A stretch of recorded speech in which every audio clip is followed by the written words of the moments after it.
இனி காலம் செல்லாது, இனி காலம் செல்லாது. இயேசு கிறிஸ்துவின் வருகைக்காக நாம் எல்லோரும் காத்திருக்கும் நாட்கள் இது.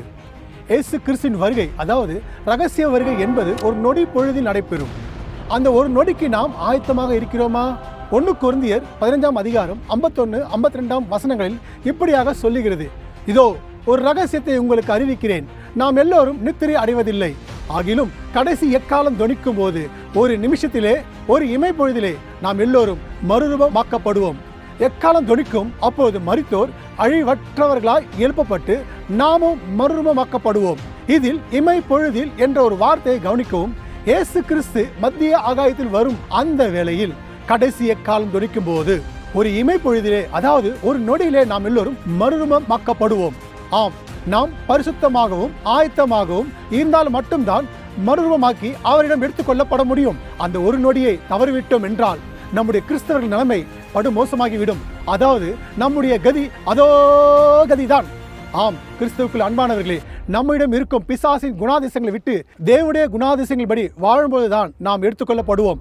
அதாவது மன்னிக்க முடியாத தன்மை, கசப்பு, வெறுப்பு, பொறாமை, பெருமை, கோபம், பல பிசாசின் காரியங்கள் நம்மிடம் இருந்தால் நாம் யாருடைய பிள்ளைகளாய் வாழ்ந்து கொண்டிருக்கிறோம்? பிசாசின் பிள்ளைகளாக அல்லவா? இந்த குணாதிசயங்கள் நம்மிடம் இருந்தால் தேவனுடைய குணாதிசயம் நம்மிடம் வெளிப்படாது. நாம் ரகசிய வருகையில் போகவும் முடியாது.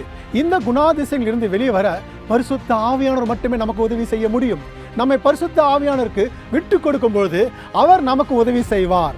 ஆம், பரிசுத்தமாக வாழ பரிசுத்த ஆவியானவர் மட்டுமே நமக்கு உதவி செய்ய முடியும். வெளிப்படுத்தல் 22:11 பரிசுத்தம் உள்ளவன் இன்னும் பரிசுத்தமாகட்டும் என்று கர்த்தர் சொல்லுகிறார். கிறிஸ்துவுக்குள் அன்பானவர்களே, நீங்கள் பரிசுத்தமும் ஆயத்தமாகவும் இருந்தால் மட்டும்தான் அந்த ஒரு நொடியில் இமை பொழுதில் எடுத்துக்கொள்ளப்பட்டு பரலோகம் என்ற பீமா நியாயாசனம் போகலாம்.